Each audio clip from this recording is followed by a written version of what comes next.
If there was one physical subject, one material subject that we should focus on, in my opinion, it is very clear that the head of the snake is the financial system. We can argue till the end of time about who runs the world.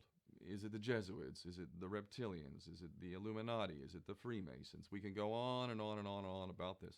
But I don't think it is reasonable to even begin arguing about the mechanism that is used to exert this control.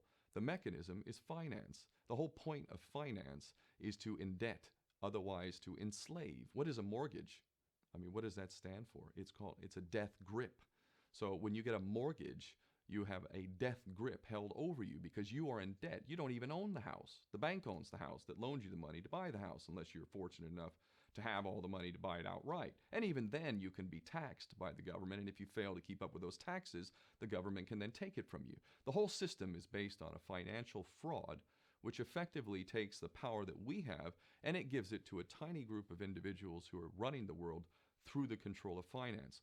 With the infinite supply of money that we have allowed them to take, they have literally an infinite supply of money, and with that money, and from their psychopathic point of view, they have bought everything and everyone who can be bought.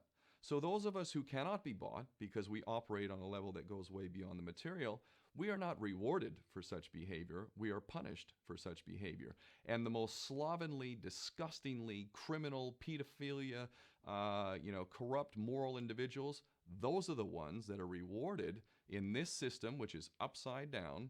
We reward the pedophiles, we reward the corrupt, we reward the liars, we reward the people with no morals at all, and usually we compromise them under this system in terms of maybe a videotape. Maybe Barack Obama is gay. Maybe we have videotape of him having sex with another man, or perhaps some other acts that may be not so popular amongst many of the electorate.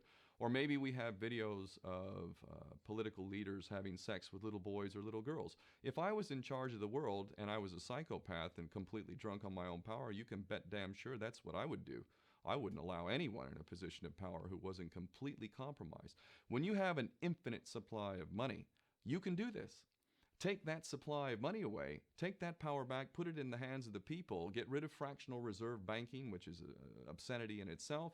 Listen to the lessons of Jesus Christ. If you're a Christian who got really pissed off when he went to the temple and he saw what the money changers were doing, let's take back control of the issuance of money, and not just on a national level. I'm happy to see in Denmark that you have your own currency. You don't have the euro.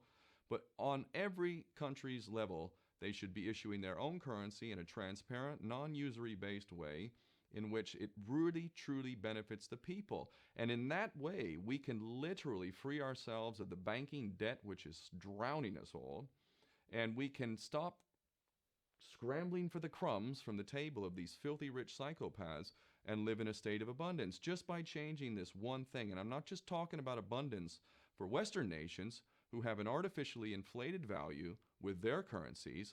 We all in the West are guilty of having that reward while the rest of the world is sucking on it. Every nation in the world can use a sensible financial policy to liberate themselves, to have world-class education, infrastructure. Everything that a healthy society would require can be had in the worst, most corrupt African country in any part of the world. We can all have that if we simply change that one thing.